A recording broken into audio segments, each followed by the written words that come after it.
Media के दो आंख हैं, मगर एक आंख इतनी मोहब्बत में डूब चुकी है बीजेपी के, और दूसरी आंख में मोदी का मोतिया उतर चुका है। जब खतर में कुछ होता है, सऊदी अरब में कुछ होता है, अरब इमारात में कुछ होता है, बहरीन में कुछ होता है, जब प्रधानमंत्री बोलते हैं अरे गड़बड़ हो गई रे बाप। भारत के प्रधानमंत्री को उनकी पार्टी का स्पोक्स पर्सन जो रसूलुल्लाह सल्लल्लाहु अलैहि वसल्लम की शान में नाम शनाब बकती हैं, वो मोदी के कानों को सुनाई नहीं देता। बीजेपी से हम ही तो मुकाबला कर रहे, तुम क्या मुकाबला कर रहे बीजेपी से? हमारा घर बर्बाद हो गया बीजेपी से मुकाबला करते करते, हमारे बच्चे जेलों में चले गए बीजेपी से मुकाबला करते हुए।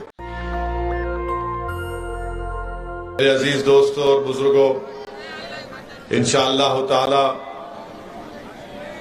लातूर में, उदगीर में और ज़िले लातूर में जहां कहीं भी बल्दिया के इलेक्शन होंगे, वहां पर मजलिस इत्तेहादुल मुस्लिमीन के उम्मीदवार जरूर और इंतखाबात में हिस्सा लेंगे। मैं आपसे गुजारिश भी करने आया हूं कि आप तमाम की ताईद की जरूरत है, आप तमाम की सरपरस्ती की जरूरत है, आप तमाम के साथ की जरूरत है, और इंशाअल्लाह ताला आप तमाम की दुआएं, आपका साथ, आपकी सरपरस्ती मजलिस इत्तेहादुल मुस्लिमीन को आने वाले बल्दिया इंतखाबात में कामयाबी से हमकिनार करेगी।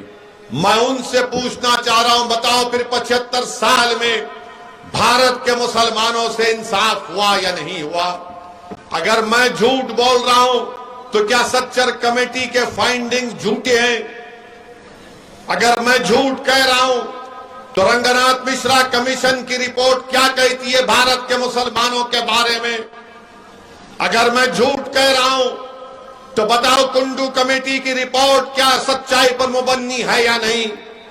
अगर मैं झूठ कह रहा हूं तो महाराष्ट्र के महमूदुर रहमान की कमेटी क्या कहती है महाराष्ट्र के मुसलमानों के बारे में? मेरे अजीज दोस्तों और बुजुर्गों, कानपुर में गड़बड़ हुई, मीडिया तो माशाल्लाह एक तरफा दिखाता है अपने पप्पा मोदी को ही सिर्फ। मीडिया के दो आंख हैं, मगर एक आंख इतनी मोहब्बत में डूब चुकी है बीजेपी के, और दूसरी आंख में मोदी का मोतिया उतर चुका है, तो उनको दिखता ही नहीं है। मगर हर टीवी चैनल पर दिखाया जा रहा है ये मुसलमान पत्थर फेंका, मुसलमान पत्थर फेंका। अरे जब पत्थर फेंकता है तो दो तरफ से पत्थर फेंके जाते हैं, एक तरफ से पत्थर नहीं फेंका जाता, दो तरफ से पत्थर फेंके जाते हैं। और पुलिस का काम यह है कि जो पत्थर फेंकता उसको उठाओ आप, मगर यहां पर नहीं, यही लोग किए, यही किए, यही पत्थर फेंके, पेट्रोल बम बनाए, व्हाट्सएप ग्रुप बनाए। याद रखो ये कहानी बहुत पुरानी हो चुकी है, इस कहानी को बदलो। तुम 40 साल से सिर्फ यही कहानी, नहीं मुसलमानी फेंका, मुसलमानी किया, तो क्या सब क्या दूसरे दूध के धुले हुए हैं? मगर आप देखो कोई आवाज नहीं उठाता। अब हम जुल्म नहीं सहेंगे, इसलिए कि भारत का संविधान जिसको बाबा साहिब अम्बेडकर ने बनाया, उसी बाबा साहिब अम्बेडकर ने फंडामेंटल राइट में लिखा है कि भारत के नागरिक की जिंदगी, राइट टू लाइफ एक फंडामेंटल राइट है। मेरी जिंदगी, आपकी जिंदगी, सबकी जिंदगी, चाहे किसी मजहब और जात का हो, उसकी जिंदगी एक फंडामेंटल राइट है। आप मेरा फंडामेंटल राइट मुझसे नहीं छीन सकोगे। ये सियासी सेक्युलरिज्म क्या है सुनो आप। मध्य प्रदेश में एक हमारे जैन तबके के जैन बिरादरी के एक ज़ईफ आदमी को एक बीजेपी के कॉरपोरेटर के हस्बैंड ने, शौहर ने खूब पीटा, थप्पड़ मारा, वीडियो निकाला और क्या कह रहा था, बोल क्या तू मुसलमान है? 4 थप्पड़ मारता, बोल क्या तू मुसलमान है? वो बेचारा ज़ईफ बूढ़ा बोल, अरे नहीं नहीं तो नहीं, तू मुसलमान है। इतना मारा कि वो मर गया। अब आप बोलो सेक्युलरिज्म है ये सेक्युलरिज्म है। मध्य प्रदेश में वसीम शेख हाथ कटे हुए हैं, बीजेपी की सरकार ने कहा कि पत्थर फेंकता है, दुकान को तोड़ दिए। यह सेक्युलरिज्म है कि मुल्क में मुसलमानों से नफरत इतनी बढ़ चुकी है। और 2014 से बीजेपी ने, नरेंद्र मोदी की क़यादत में बीजेपी ने भारत के मुसलमानों के ताल्लुक से एक ऐलान जंग कर दिया और नफरत पैदा की है। कभी इखलाक को, कभी पीलू को, कभी रगबर को, कभी हाफिज जुनैद को, कभी गोश्त के नाम पर, अब हिजाब के नाम पर तकलीफ दी जा रही। हमारी बच्ची हिजाब पहनती, इनके सीने में तकलीफ महसूस होती है। हलाल गोश्त हम और सब लोग खाते हैं, कहते हलाल गोश्त क्यों होना चाहिए? मंडियों पर गोश्त तलकर गरीब जिंदगी गुजारता है, चाहे हिंदू और मुसलमान हो, आपको तकलीफ पहुंचती है। अब हद यह हो गई कि टीवी पर आकर अल्लाह के रसूल सल्लल्लाहु अलैहि वसल्लम के शान में गुस्ताखी करते हैं। कौन करता है? बीजेपी के नेशनल स्पोक्स पर्सन करते हैं। जब उन्होंने अनाप शनाप बका, अल्लाह के रसूल सल्लल्लाहु अलैहि वसल्लम की शान में बकवास की, मजलिस इत्तेहादुल मुस्लिमीन ने हैदराबाद में कंप्लेन की, महाराष्ट्र में सैयद मोइन से कहा करो कंप्लेन हुई, एफआईआर हुआ, भिवंडी में जलसा हुआ। मैंने उसको इस बारे में कहा, प्रेस कॉन्फ्रेंस में मैंने कहा, मीडिया के दरमियान में खड़े होकर कहा। क्या कांग्रेस ने कहा उस बारे में? सोचो आप, क्या राष्ट्रवादी कांग्रेस ने कहा कुछ? नहीं कहा। इसलिए नहीं कहा क्योंकि डर है अगर मुसलमानों के बारे में बोलेंगे तो उनको हिंदू भाई और बहनों का वोट नहीं मिलेगा। ये एक सेक्युलरिज्म है। और हर मुसलमान से पूछो जाकर आप कि दीन इस्लाम में सबसे महबूब तरीन चीज कौन सी है तुम्हारे लिए? मुसलमान से पूछो, चाहे बूढ़ा हो, ज़ईफ हो, बच्चा हो, उसको पूछेंगे बताओ दीन इस्लाम में तुम्हारे लिए सबसे महबूब तरीन चीज क्या है? वो कहेगा अल्लाह के रसूल सल्लल्लाहु अलैहि वसल्लम की जाते गिरामी। आज उस आका के शान में ननाब शनाब बका गया, कोई कुछ नहीं बोलेगा। अरे बोल देते कुछ तो बोल देते, मगर नहीं बोले। और ये जो मुसलमान जो मुझ पर तनकीद करते हैं, वो बोलेंगे नहीं नहीं माहौल गर्म है और गर्म हो जाएगा। मेरे अजीज दोस्तों और बुजुर्गों, ये जो बीजेपी के लीडर ने बकवास बकी टीवी चैनल टाइम्स नाउ पर, हमने आवाज उठाई, मगर 10 दिन के बाद 56 इंच का सीना रखने वाले देश के प्रधानमंत्री 10 दिन के बाद बोले इसको हटा दो, इसको सस्पेंड करो। अगर आज मैं नरेंद्र मोदी के बारे में अनपार्लियामेंट्री लैंग्वेज को इस्तेमाल करूं तो कल सुबह से बीजेपी वाले ओवैसी को पकड़ो, ओवैसी को पकड़ो, ओवैसी को पकड़ो।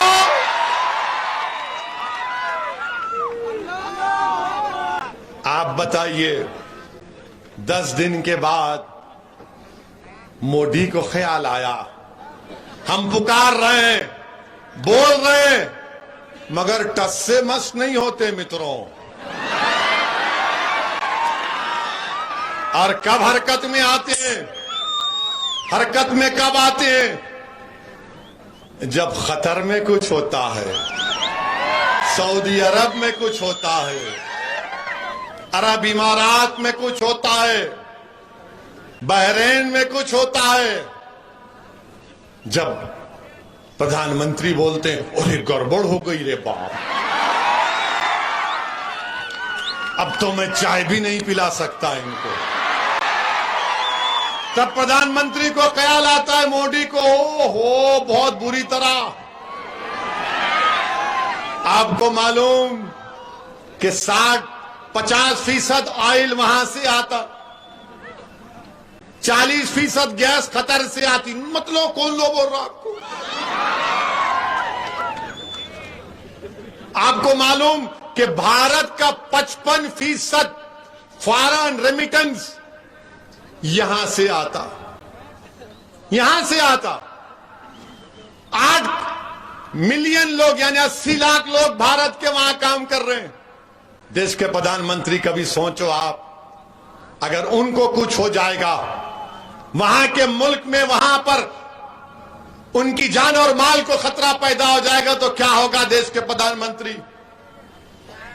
मेरे अजीज दोस्तों और बुजुर्गों, देश के प्रधानमंत्री को भारत के मुसलमानों की तकलीफ नहीं पसंद आती, इनको भारत के मुसलमानों की तकलीफ नहीं दिखाई देती, इनको पीर और अखलाक की मौत नजर नहीं आती, वसीम शेख की दुकान की बर्बादी नजर नहीं आती मोदी को, नरेंद्र मोदी को दिल्ली में गरीबों की दुकानों को तोड़ना नजर नहीं आता,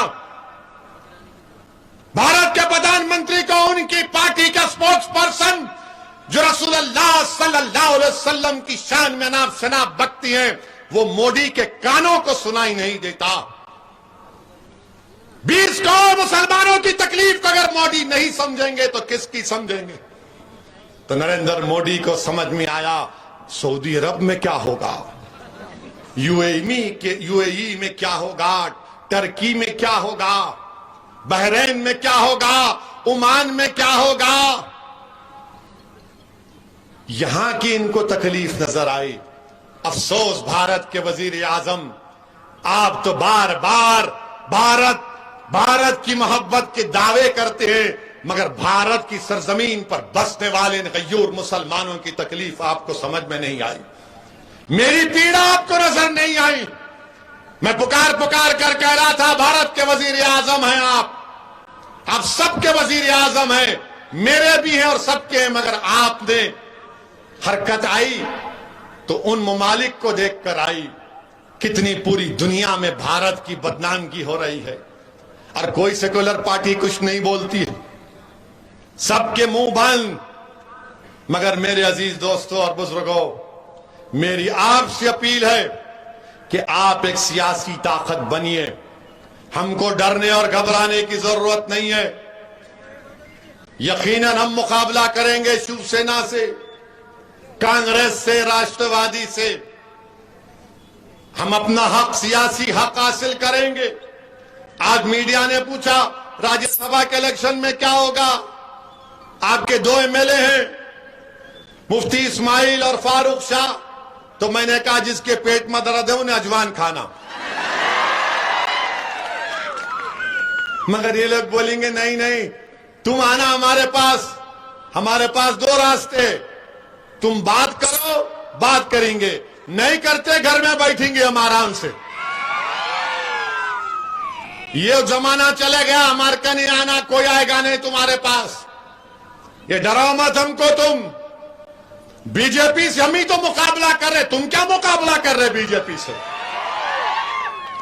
हमारा घर बर्बाद हो गया बीजेपी से मुकाबला करते करते, हमारे बच्चे जेलों में चले गए बीजेपी से मुकाबला करते हुए, हमारे घरों को, दुकानों को तोड़ दिया गया क्योंकि हम बीजेपी से मुकाबला कर रहे हैं, हमको गाली दी गई क्योंकि हम बीजेपी से मुकाबला कर रहे हैं, हमारी गाड़ी पर गोलियां चलाई गई क्योंकि हम बीजेपी से मुकाबला कर रहे हैं, हमारे बाप को मारा गया, मॉब लिंचिंग की गई क्योंकि उसका मजहब इस्लाम था। आपको क्या हुआ? आप तो दूर बैठकर तमाशा देख रहे हैं, आप तो मेरी खबर पर मरने के बाद आकर 2 फूल चढ़ाकर बोलेंगे मरने वाला अच्छा आदमी था। मगर अजीज दोस्तों और बुजुर्गों, ये इनको फैसला करना है। अब वो गया जमाना कि ये लोग क्या समझते। एक कहावत है दखन में कि गरीब की जोरू सबकी भाभी कहते। वो गया जमाना। अब बातचीत बराबरी की होगी। यकीनन हम भी चाहते हैं कि मालेगांव विधानसभा में करोड़ों रुपए के तरक्याती काम करवाए जाएं। ये मालेगांव की आवाम का हक बनता है। महाराष्ट्र के मुसलमानों को रिजर्वेशन मिलना है। जब मराठों की बात होगी तो मुसलमानों की बात होनी चाहिए। मैं मराठों से कम नहीं, मैं बराबर हूं मराठों के, याद रखो। अगर उनको मिलेगा तो मुझे ही मिलना चाहिए। ये नहीं हो सकता कि तुम गुलाब जामुन खाओ और मैं हसरत भरी निगाहों से देखूं कि कब आएगा कब आएगा। याद रखो, और गुलाब जामुन उसको मिलेगा और मुझे नहीं मिलेगा तो पूरी मिठाई की दुकान उठाकर लेकर चला जाऊंगा मैं। मेरे अजीज दोस्तों और बुजुर्गों, और दूसरी बात, हम आरएसएस के मोहन भगवत, श्री मोहन भगवत से कहना चाह रहे हैं, ये बार बार आप मत बोलो अपने भाषण में भारत का मुसलमानों के पूर्वज हिंदू थे। आपको कैसे मालूम? आप डीएनए कराए थे क्या? तो भारत कैसे बना? भारत, इंडिया जो मौजूदा बड़े सगीर जिसको कहते हैं, 65,000 साल पहले अफ्रीका से लोग आए थे। अब पूछिए आरएसएस वालों से, है अफ्रीका से है। फिर उसके बाद 45,000 साल पहले ईरान से किसान आए थे। हाँ, ईरान से आते यहां पे। फिर उसके बाद ईस्ट एशिया से आए, सेंट्रल एशिया से आए, तब जाके ये भारत बना। मगर इन्होंने क्या बोले? मुगल मुगल मुगल मुगल, औरंगजेब, शाहजहां, अकबर। अरे उससे ऊपर भी तो जाओ। पुष्यमित्रा संगा कौन था? क्या इसने 50-60 हजार बौद्ध मजहब के इबादत गाहों को निस्तो नाबूद नहीं किया था? अगर मैं मुगलों का जानशीन तो क्या आप उनके जानशीन हैं? बताओ आप। और फिर आप बोलते कि नहीं नहीं वो फुला ऐसा। मेरे अजीज दोस्तों और बुजुर्गों, मेरी आपसे अपील है, आप तमाम से अपील है कि आने वाले बल्दिया के इंतखाबात में आप मुत्तहिदा तौर पर मंजलिस का साथ देंगे ना? इंशाअल्लाह मंजलिस का साथ देंगे ना? वोट देंगे पतंग के निशान पर। नेशनल दस्तक की आपसे गुजारिश है कि अगर इसको बचाना चाहते हैं तो नेशनल दस्तक को सब्सक्राइब करने के लिए रेड कलर के सब्सक्राइब बटन को दबाएं, फिर बेल आइकन की घंटी दबाएं। नेशनल दस्तक को बचाने के लिए बहुत जरूरी है कि हर खबर को शेयर करें, लाइक करें, कमेंट जरूर करें।